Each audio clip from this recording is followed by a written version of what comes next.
For the cameraman. Yes, need to film. Cannot be too straight for a port wine filming, you know. What often people don't understand is that the Douro is a huge region, and you find a little bit everything. You can make port, you can make table wine, you can make white wine, you can make very heavy, warm wines, alcoholic wines, but you can also make fresh and elegant wines. Sometimes, of course, people can say like, oh my God, now you break tradition, you know. But I think that tradition can grow for the future. You need something like that. You cannot just stand still and do always the things you do just because you always were doing these things. Our winemaker, you're not going to be happy because he never tasted this. It's there, Louis. No, Luis, because he's from 88, yeah. You're crazy people.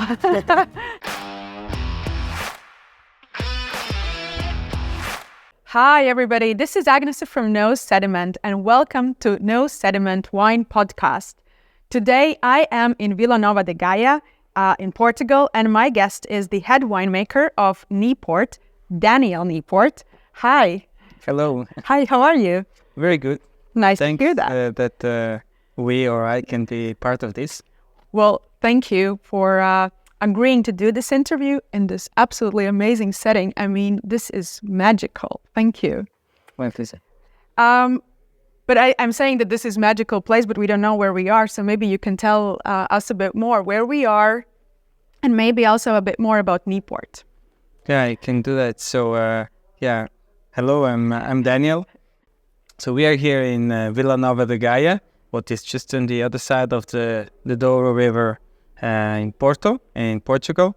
And this is our old shed, our old temple, where actually our family business started. It was actually all here. So we started to make port in 1842, and today we make many different things and crazy things. But the beginning was here, and for me, for Niepoort, and for my family, it's always nice to come here because it's a little bit of a timeless place, and we try also, is big in our philosophy to respect the past, but we also like to go to the future and mess up a little bit the past, or make a fusion of learn from the past but not forget what is new.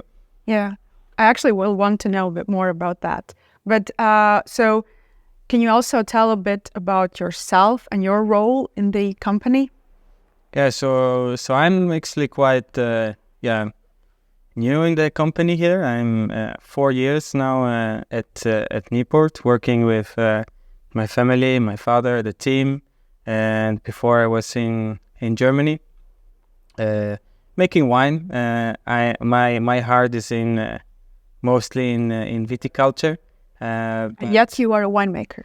Exactly. Yeah, I'm very lucky because we have a very good team. So, and of course, winemaking is very, very important, but it's only one part of the whole. And a little bit my role, is I'm head winemaker, but at the end it's really a big team, and I have to be a little bit everywhere. But the place I like most to be is in the vineyard, in viticulture. Even it's for us, Niepoort is quite quite something new, because as we are a port house, until the end of the 80s, beginning of the 90s, we didn't have any vineyards. We were buying port from the Douro Valley, and then our job was to age the wine, to blend the wine. So blending is something very, very special and very important to us. We even have a family working with us since. So we are from the family Nogueira. They work with us since 1863. So it's kind of nice. We have two families and many generations working together, and their job was always the blending of port. My father always teach me, and he said if you're a good blender, 2 + 2 can give 10. If you're a very bad blender, can be -2. So it's a little bit an art. So I'm winemaking, blending I love, but at the end, without grapes we cannot make wine or port. Yeah, Yeah, that's true. So I actually have prepared more questions about the winemaking, but now that I learned that you love the viticulture, there's one thing that I really enjoyed when I was traveling through Douro. It is a dry region during the summer, and the temperatures can peak up to 40. But yet I saw a lot of vineyards with cover crop and, with a lot of flowers. And I love that. And sometimes when you go to different regions, they just say, you don't want other plants to compete with the vines. So what do you think about that? I haven't seen Niepoort vineyards. I don't know, but is that something that is important for you as well? Or do you use cover crop or the... So for me, this is it's something very, very important to me, and still in Douro can be very classical sometimes in the way that people don't like so much to see cover crops and grasses because they see it as a competition, and it's always a big talk when you talk with each other because the opinions are very splitted.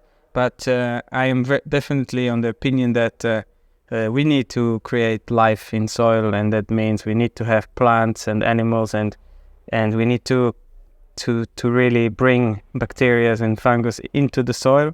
And I see it not that the grass, of course, they use water to grow, but I see them more as a protection after when it's very hot, instead of too much of competition, because the vines, the vineyards, they take deeper water, and if we have a healthy soil, I guess we can have enough water in the soil, but it also has to be available for the plant. Because I saw a friend in the south of Portugal where it's much more drier, and there was actually water, but it was not available for the plant. And I think we still have a lot to learn. And I'm fighting a lot with our grape growers because I can say it sounds maybe weird that often we buy grapes, they're better than our own grapes. What's a bit strange to say, but they have a very old knowledge, and they're more on the traditional side that they don't like at all grass. They see it as a big enemy.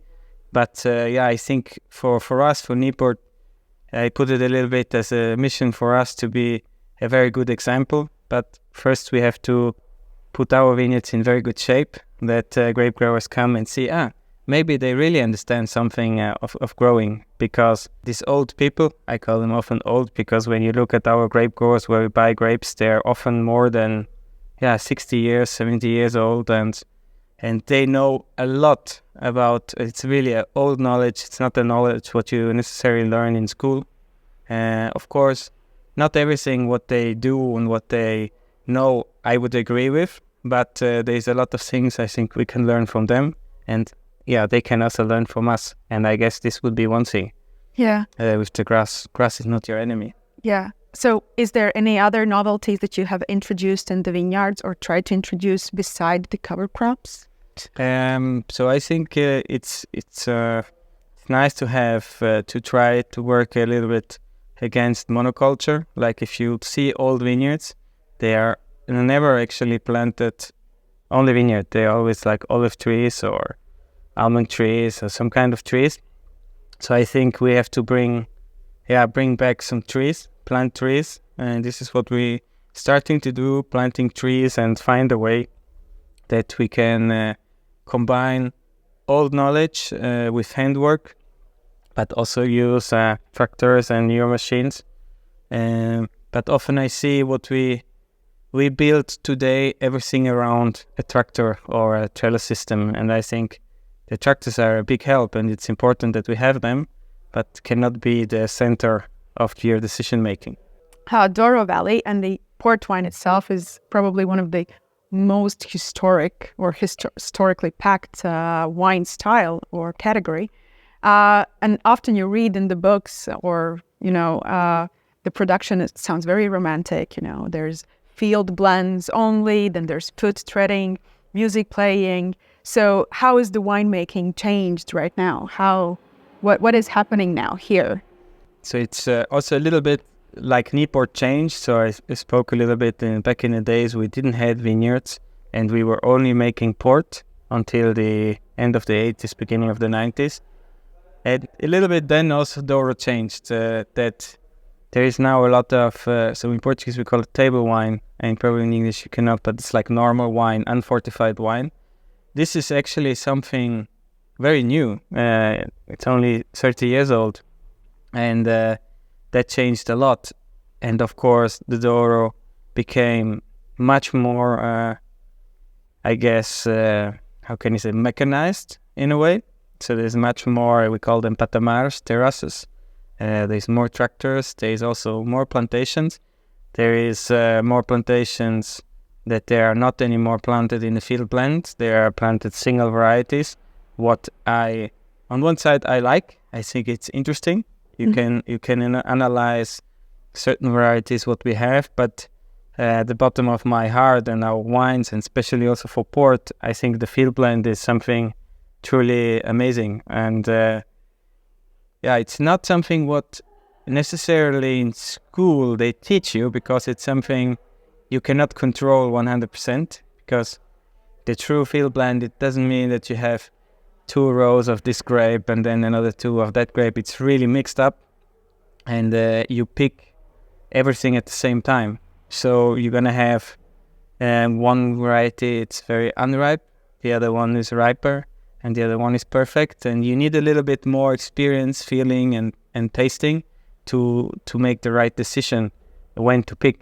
I think the field blend makes a lot of sense, and like especially the old people, they planted it was also a kind of a security for them, because imagine you have one variety, everything is at the same time ripe, and it's flowering, and you have a lot of rain, so you're going to lose a lot of your production. If you have a field blend with 10 to 15 different varieties, some are flowering, the others not, so you always have a certain security for production. And then in the wine is fantastic, because you have one grape gives you acidity, the other one the body, the other one the finesse, the other one the rusticity. Rusticity, yeah. Okay, cool. And actually knowing your portfolio, I think there's, interestingly, for a country that is so far away in the south and relatively warm and sunny, there's a lot of white wines. And also coming from Douro Valley, a lot of white wines.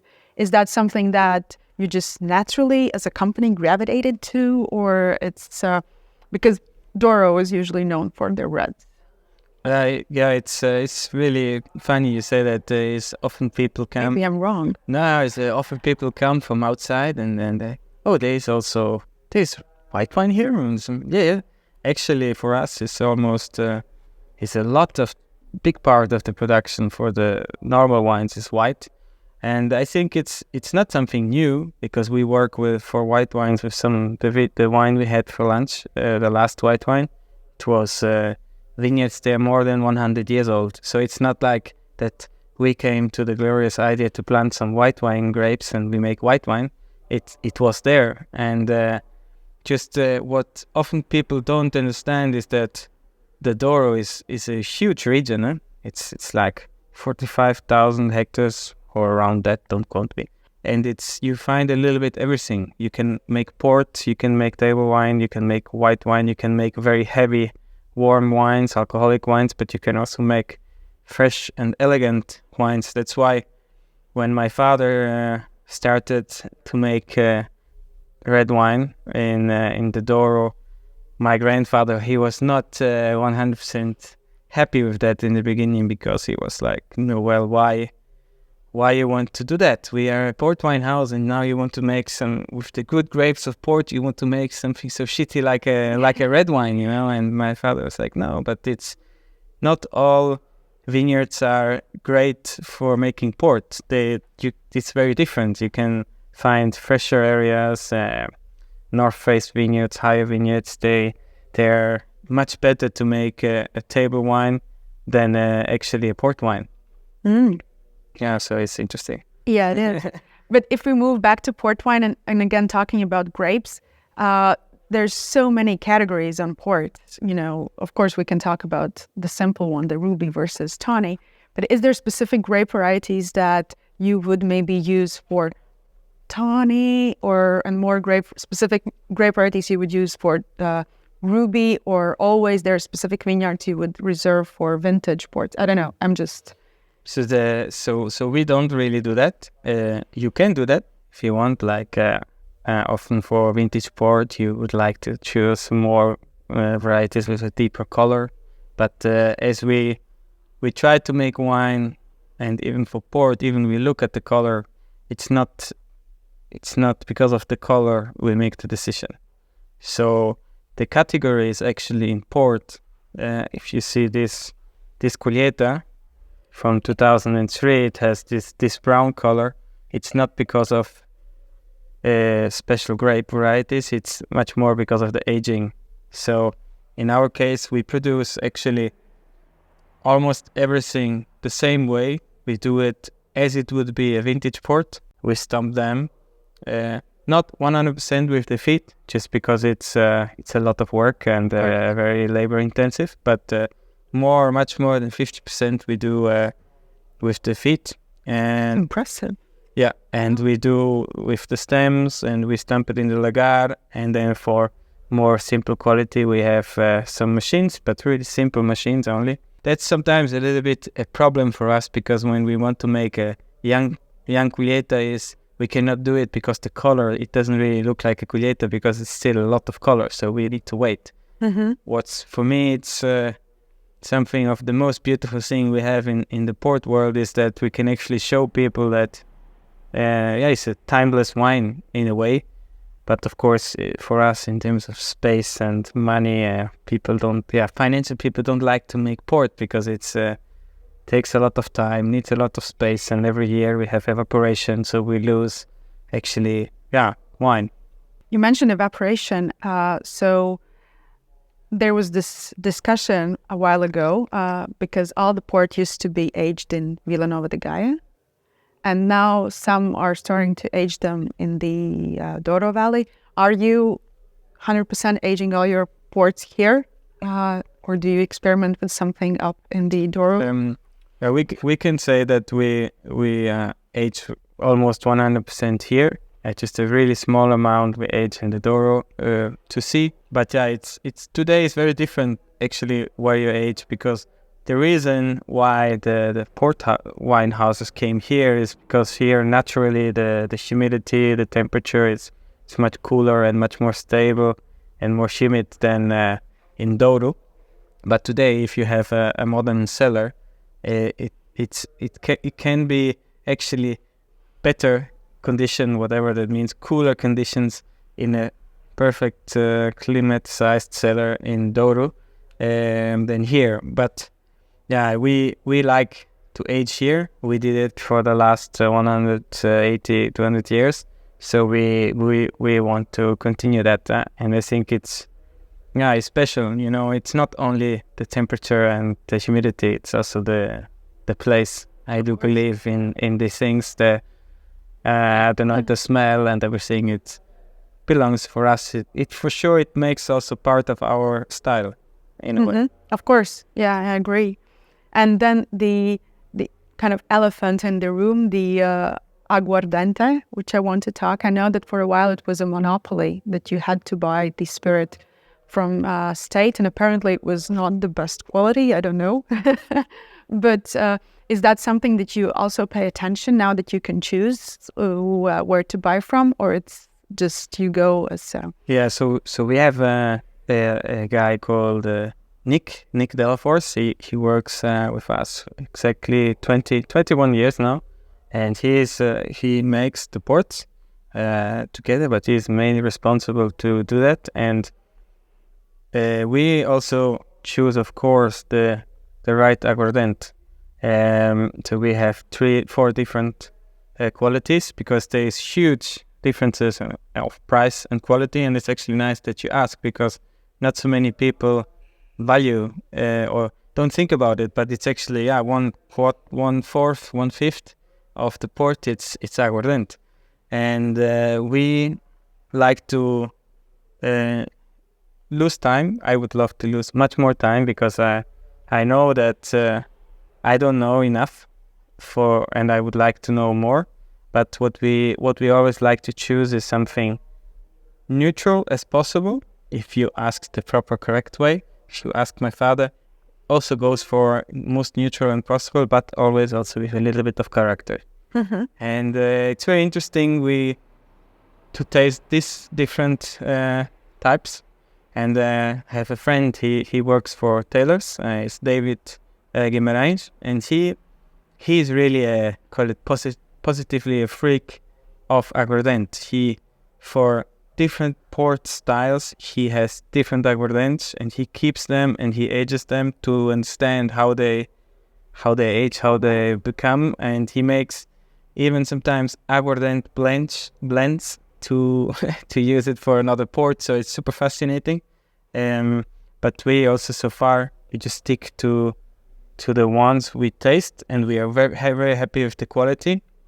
The most recent change we did was actually organic Aguardente, and it was really fascinating how different it is actually. And in the beginning we didn't like it too much because it was too aromatic, but then with time we saw that this aromas go away and it integrates actually very well. Because for us one of the big goals in port is that the Aguardente and the port become one, like they marry. It's not you don't want to have alcohol and sweet, you want to have one.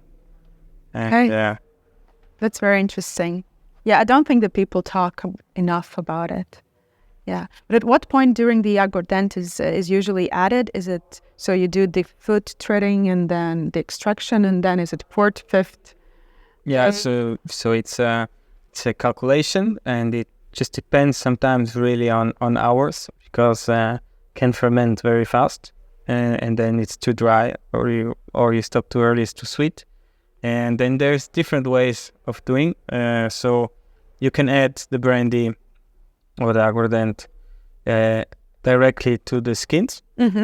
What is a bit more complex with the calculation, because you lose some, stays in the skin and stuff, but can be better, but not always. So it's really I cannot say that's like the better way. Can be better way, can be also not the better way. Or you just press everything and then you add. Okay. Or you have the lagar and you take the juice out and then you blend it together. But we usually do it straight after the lagar or in the lagar, and depend a little bit, because if you add it to the skin, can extract a lot. What can be good, but can be also bad. But in general, we are good in these two ways, and it depends on the quality of the Aguardente and on the quality of the grapes, of course. Sure. Yeah. We touched a bit on this subject when we had lunch, but I want to talk about it, of course, more. So what do you think is the current state of port wine as an industry? And who is a typical port wine lover in the 21st century?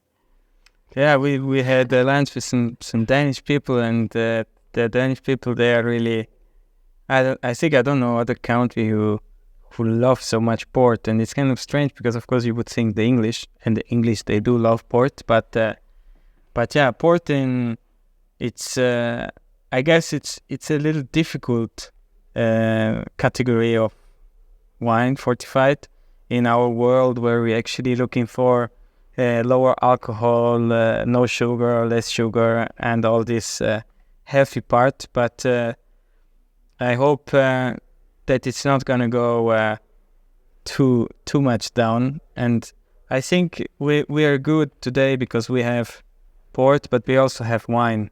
And I understand that people don't drink port every day, even when we do. But I think in our case, I'm happy that we don't sell so much, that we can make more stock, because it's, my father and the team, they did a good job. We have a good reputation, and actually a lot of people, we sell more port than before, much more, and we don't make enough port as fast, because people often forget, if you sell a lot of 20-year-old port after it takes 20 years to make. So it's very difficult to have a feeling if you have to do more and less. And when I look to my family, is you have a year and decades there is no wine, no port wine in stock, and that was because it was very difficult times for the family. So it's also a little bit of a security, I guess, for the future. If we can manage to afford now to make stock, what's not easy, because you pay basically everything. You pay the grapes, you pay the work, you pay the barrels, you pay the space, and maybe in 10, 20, 30, 40 years, you can sell a bottle of port. So it's not very economically good, but I think in especially today when there's no time for nothing, it's nice to have something. Yeah, this is 2003, what's like in the port world, not very old, but it's 21 years old, so it's nice. Yeah, it is very nice. Strange. Yes, they find it. You are ready? Ah, fuck. I just wanted to see if I find this one bottle.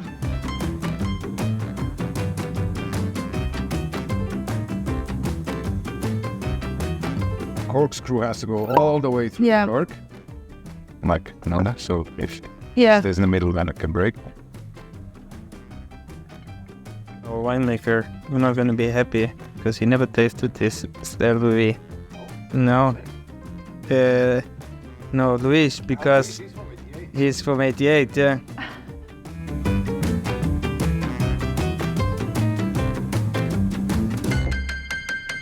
For the cameraman? Yeah, we need to film.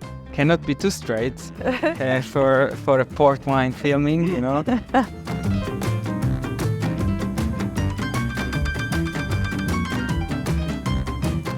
So I actually wanted to ask a bit more serious questions, but since you opened late bottle vintage, 88, and we spoke about these myths surrounding port, that you should not age late bottle vintage, and this is more than 30 years old, 36, yeah.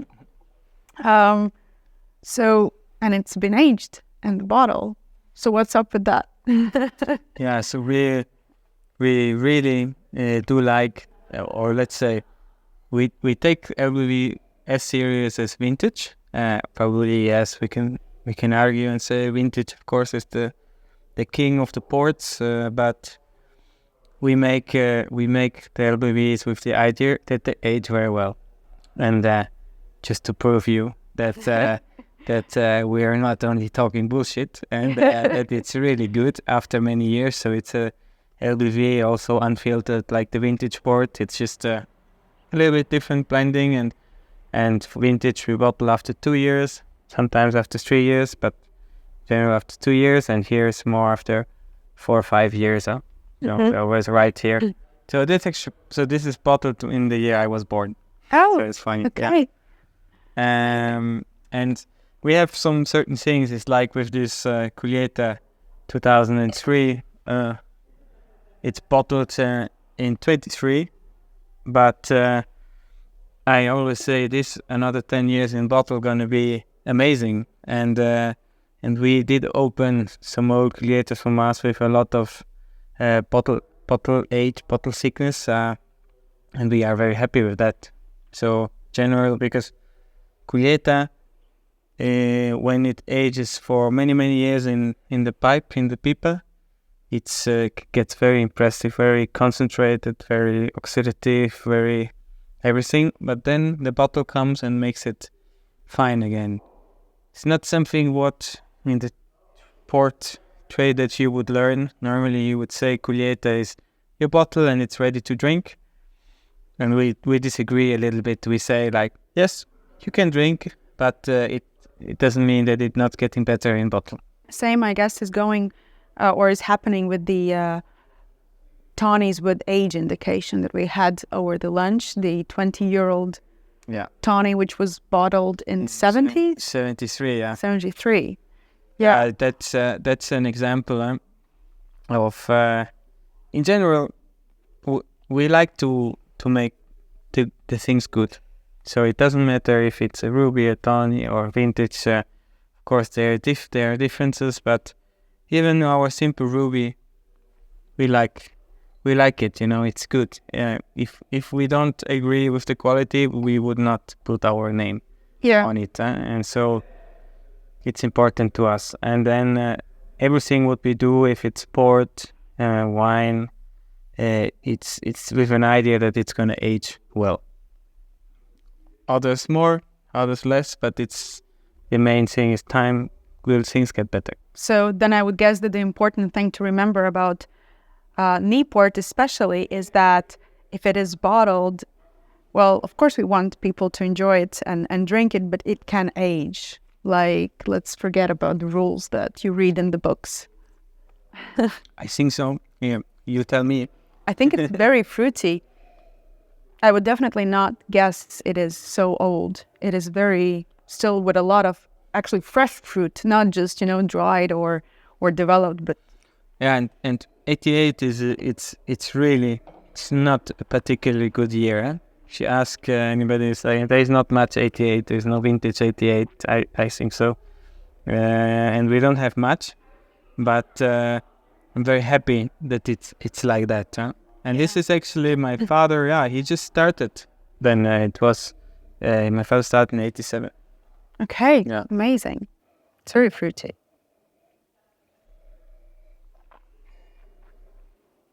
And the color is still very vibrant. Yeah. Thank you. Thank you for sharing this wine with us. Amazing. I'm just thinking, should we go back to questions? And I'm just wondering, the recently has launched a new category, which is Unfortified Sherry. And do you think there's something happening or could ever happen with port wines, like maybe less sugar or lower alcohol, not necessarily unfortified? Do you think is it very traditional winemaking region and probably not?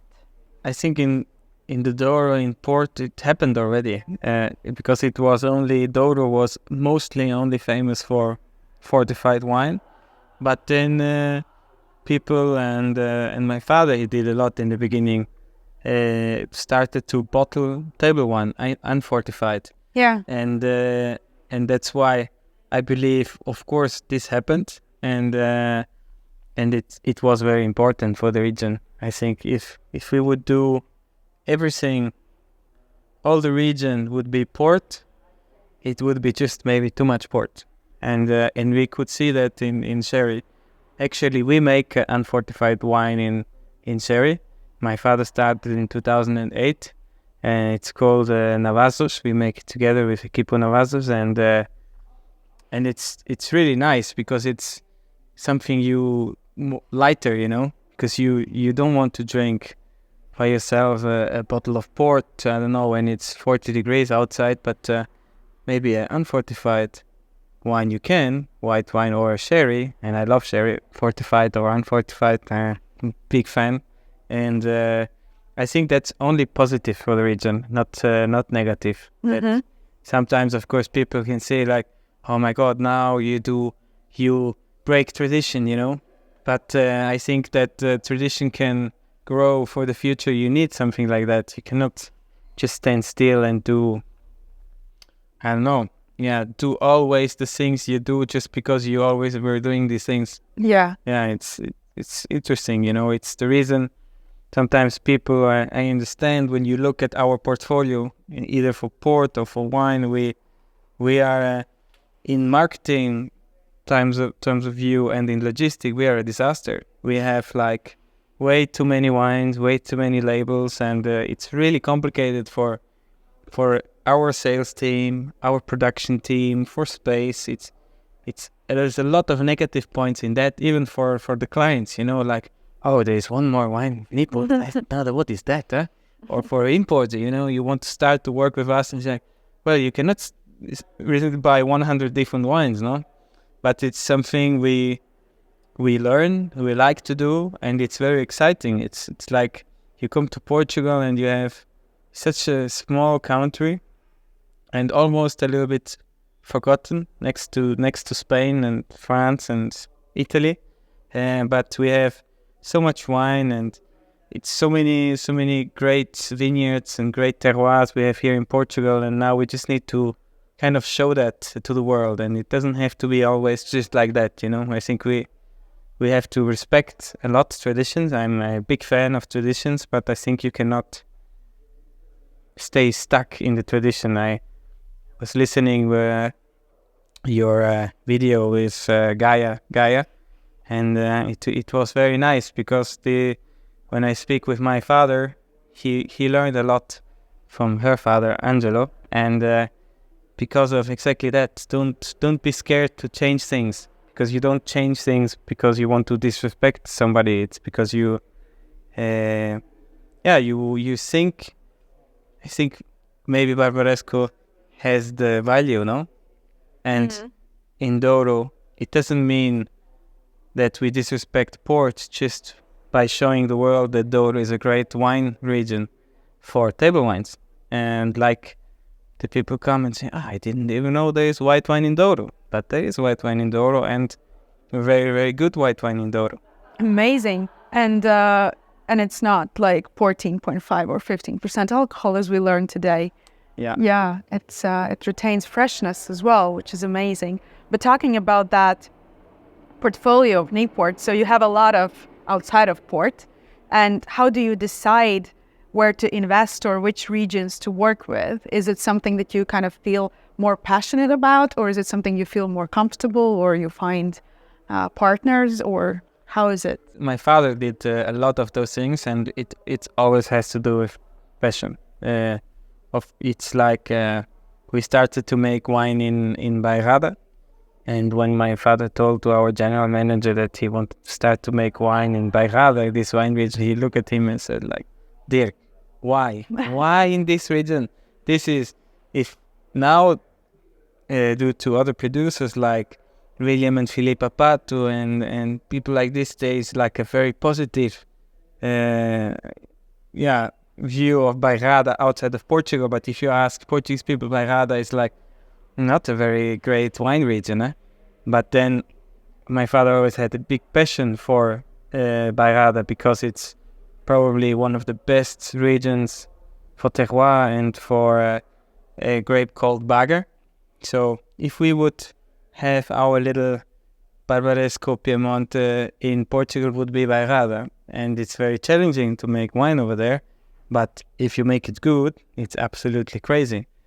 So my father also loved Down, and me, I fell in love with the region in Down because it's granite soils. It's like Sierra de Gredos from Spain, you know, where you can make crazy wines and wines who age very well. We had just here the other day amazing tasting with Portuguese people and international people, but a lot of Portuguese people, and I opened a wine from the Down region, a white wine from 78, and I decanted, and then I opened a Burgundy wine from 2009, amazing wine, served both wines blind to the people, and more than half of the people at the table said that 78 was the younger, fresher wine than the Burgundy from 2009.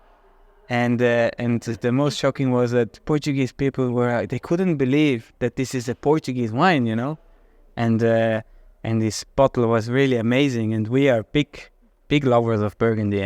My father, he learned probably our wines wouldn't be like that if he wouldn't spend some time in Burgundy and in Germany or in Piemonte. Yeah. So it was always my father. He never studied, you know. He never learned how to make wine, so he needed to make wine to learn how to make wine, taste wine and see places and stay open-minded and different regions. There's so many regions. If we would have more time and more things to do, we would do many more projects because there is so many cool places in the world to do things. Do you have specific region where you would really like to work in? There's many regions, but now I'm at the point I cannot do more because then we start not to do the things very good. But for example, one region I love is Navarra in Spain. Oh, in Spain. Some region what is completely like, I didn't even know Navarra before I met these cool guys from Viña Sorsal, Xavi.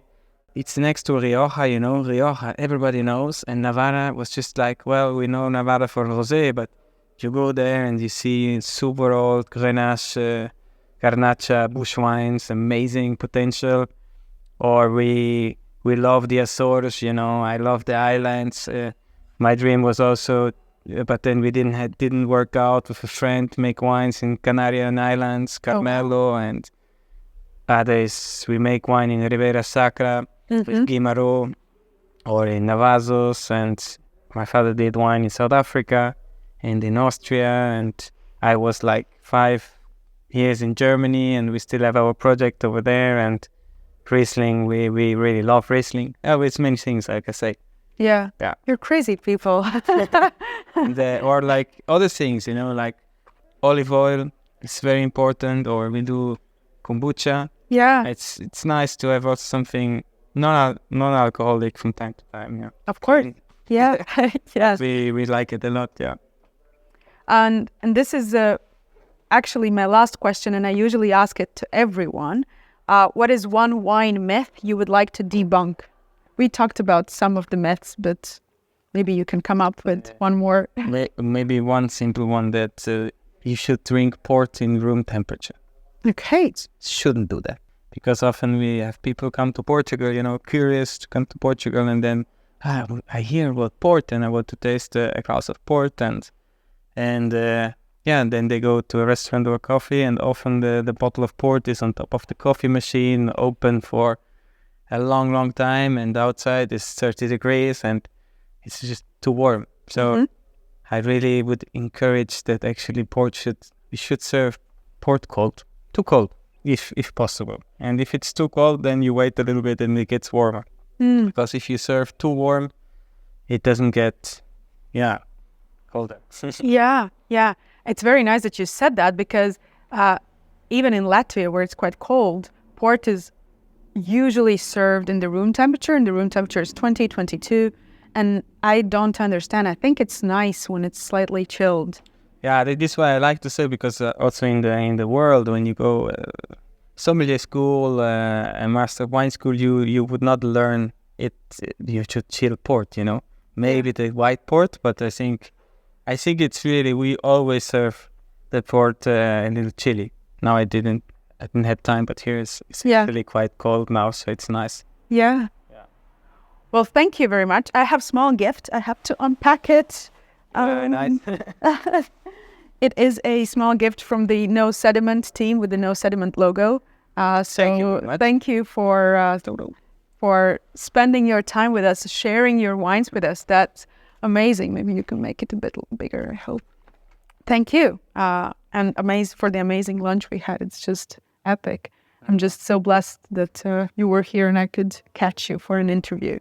No, and nice that you came to Portugal. And I think Portugal is really a great country, and there's many good producers and cool people doing great stuff.